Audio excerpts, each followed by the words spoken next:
world's living rooms and make them rich too.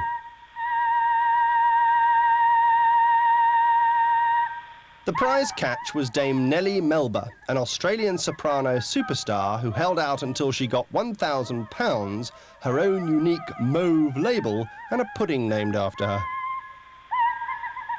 Her records, by the way, cost a whopping 21 shillings each. Their high sound quality might surprise anyone who thinks of the old 78s as just hiss and crackle.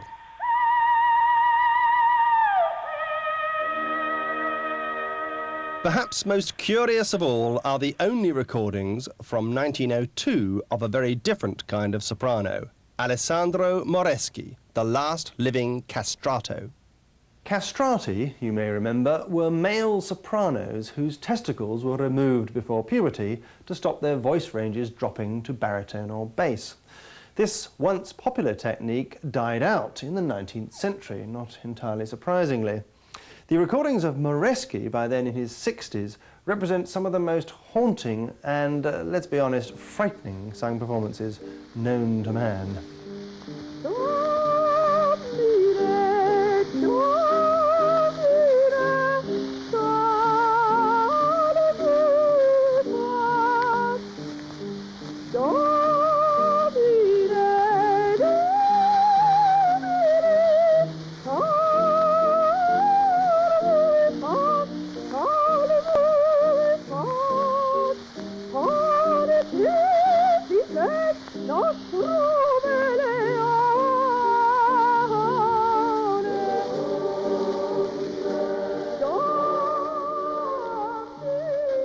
Notwithstanding records like these, the listening public grew relentlessly.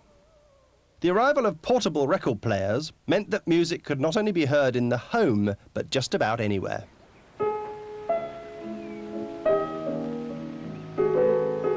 Music intended for the concert hall could now be heard in, say, a cocktail bar. Music written for the theatre could be enjoyed in a station waiting room. And music intended for use in a grand cathedral could now be heard as the accompaniment for a merry picnic. Like it or not, the gramophone caused music to lose its original context.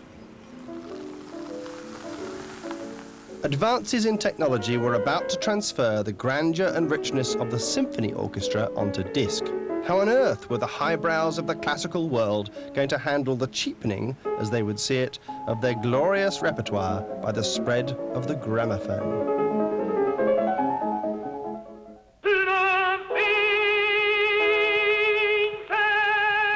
Even in its early years, the gramophone could reproduce the singing voice passably well, but capturing the instrumental repertoire was fraught with difficulty, thanks to the crudeness of the recording machinery.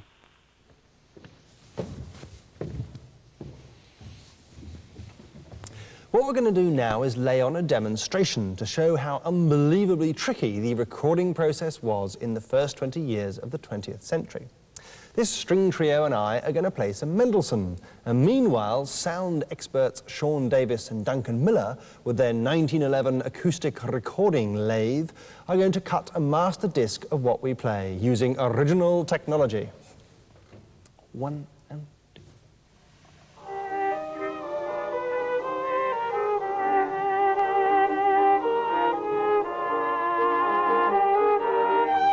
This is what the piece sounds like using modern microphones.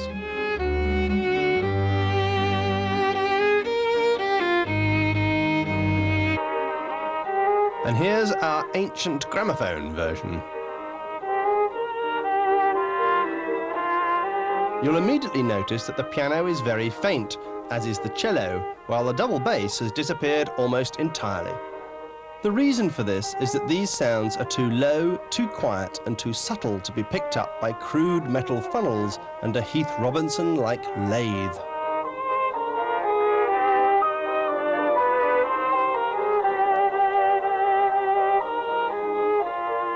So how on earth did they get round the problem in the early 1900s?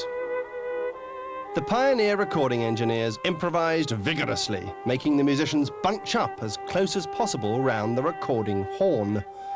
Or at least the musicians got to know each other very well. They took the backs off pianos and stuck them on raised platforms. And they concocted something called a Stroh violin that could play more loudly than a normal one, even if it did look a little eccentric.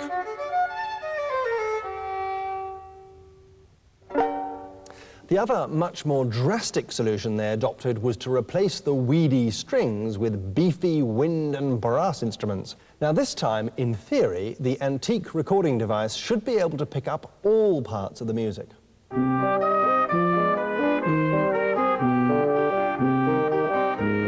And it does. This is what these instruments would have sounded like in 1911. These techniques, though ingenious, weren't always what the composer intended, however. Here's a 1908 recording of Mozart's overture to the Marriage of Figaro, in which all the strings have been replaced by a brass band.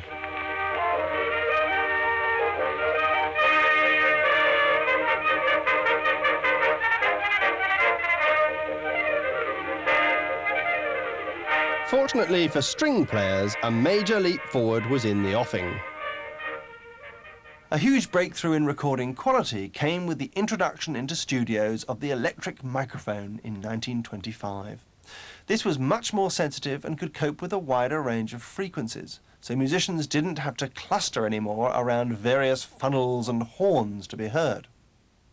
Its impact was felt most of all in popular music.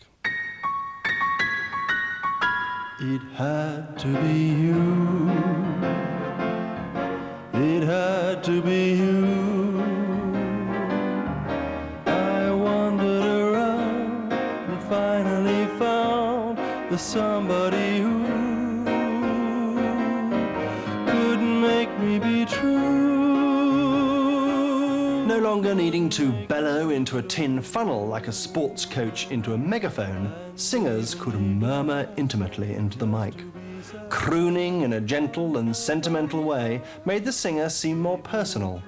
From that moment on, popular singers developed their technique deliberately to exploit the microphone. It had to be you, wonderful you. It had to be you. I hear music when I look at you. Perhaps the most famous popular singer of the century, Frank Sinatra, was able to weave and linger around his accompaniment, to stretch the rhythm mischievously and to tease the song's melody, precisely because of the rich supportive power of the electric microphone. This was the oral equivalent of cinema's close-up. The electric mic's impact on the classical world was more subtle, but no less dramatic. Now the quieter instruments could be artificially boosted over the rest of the orchestra.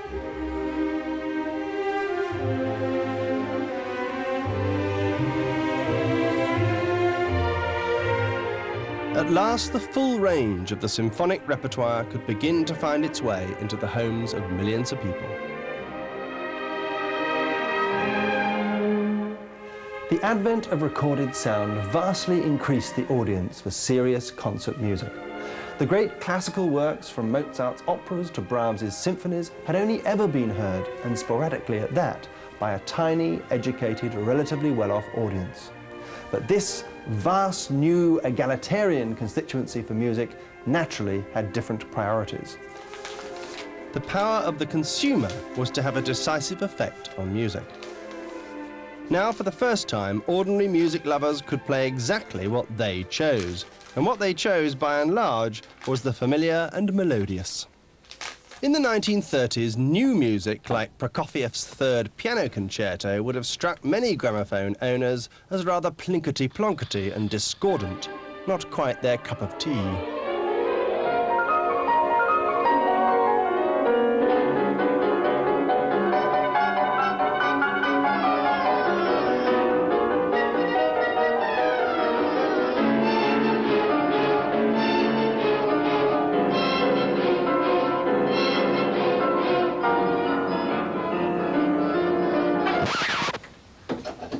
Whether you liked the record or not, there was still the problem that the old 78s ran for a maximum of 6 minutes. But in 1948, that was solved. to the relief of the Malaysian Beatles, when Columbia introduced their new wonder material, vinyl.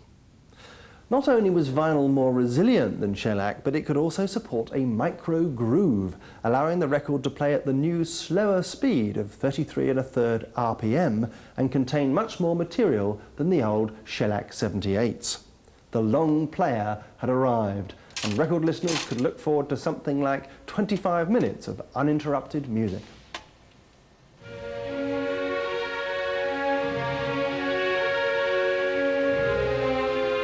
In the 1950s, the recording industry went into overdrive. A vast range of music found its way onto disc. A new generation of stars came to the fore.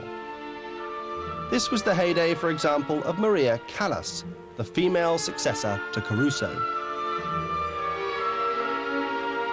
Like Caruso, Callas became a superstar because of the success of her recordings. Indeed, many of her operatic roles were sung just for the studio and not on stage at all. The control achieved in the studio meant that her vocal performances could be heard with absolute clarity, and the unusual passion of her interpretations was given an almost embarrassing intimacy.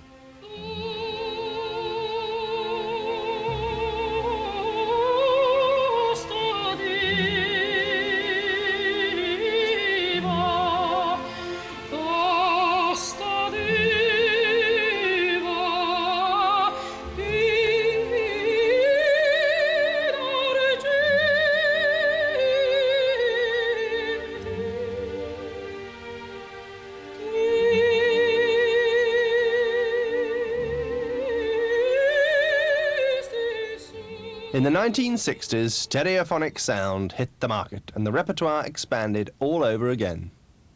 To fuel the ever-growing demand for new product, unlike the rock industry which favoured new artists and composers, the classical sector began to trawl repertoire from further and further back in time.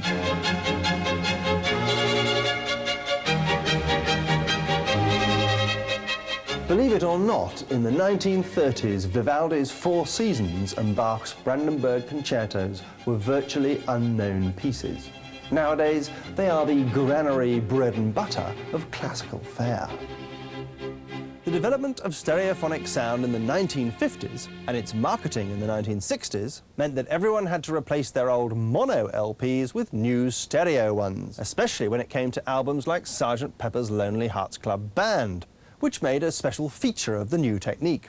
In the classical world, the stereo experience gave a greater sense of perspective and width to the sound.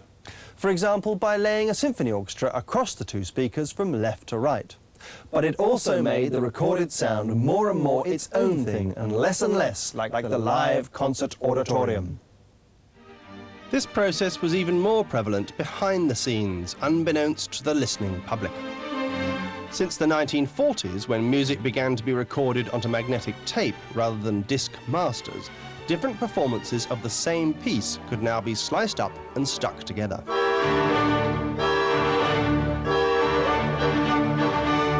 When you listen, say, to a Mozart symphony, you're actually hearing hundreds of edited segments spliced together. Nowadays, the process of cut and paste is done by computers, but the principle is exactly the same. And there's 1, 2, 3, 4, 5, 6, 7 or 8 edits. About that, yes. Seconds. In fact, at the moment, as things stand, there's about 2,000 edits in the whole thing. In one piece of music? In one piece of music, yes. So if we go... The opera receiving 2,000 edits, by the way, is Verdi's Ennani, and it's only just over 2 hours long.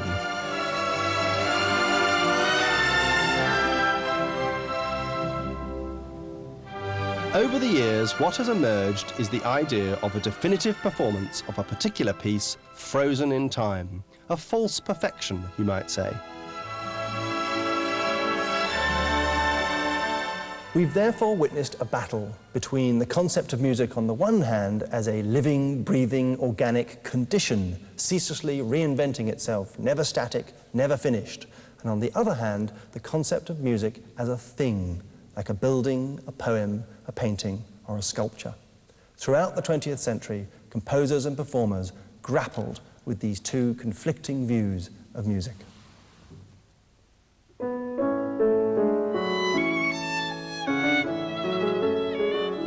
In In the modern age, music played for a live audience and music played to be recorded have become two different things.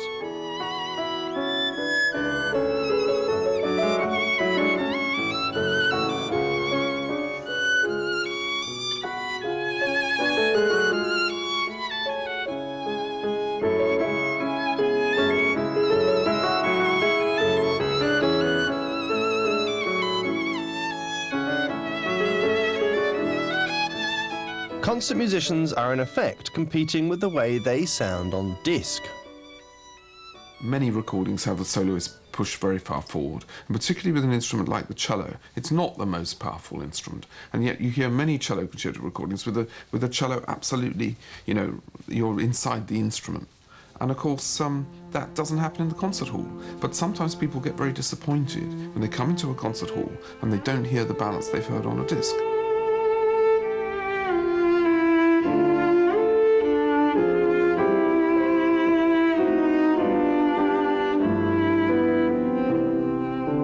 People are so used to hearing technically perfect recording that our musicians get very wary of taking risks in the concert hall. It's a double-edged sword, isn't it? I mean, recording has vastly increased the technical proficiency of musicians because you can't get away now of turning up in the concert hall and sounding much, much worse than the recordings people have been listening to at home. So, of course, it has led to a lack of risk-taking and a uniformity of performance.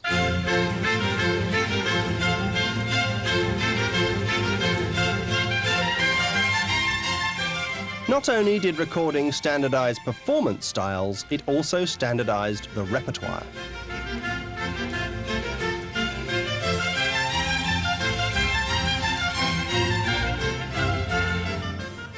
Prior to the arrival of recorded sound, the overwhelming majority of concerts would have included music of that period's living composers. In sharp contrast, the story of listening preferences in the 20th century is more or less the triumph of the past over the present. As the public became more and more seduced by the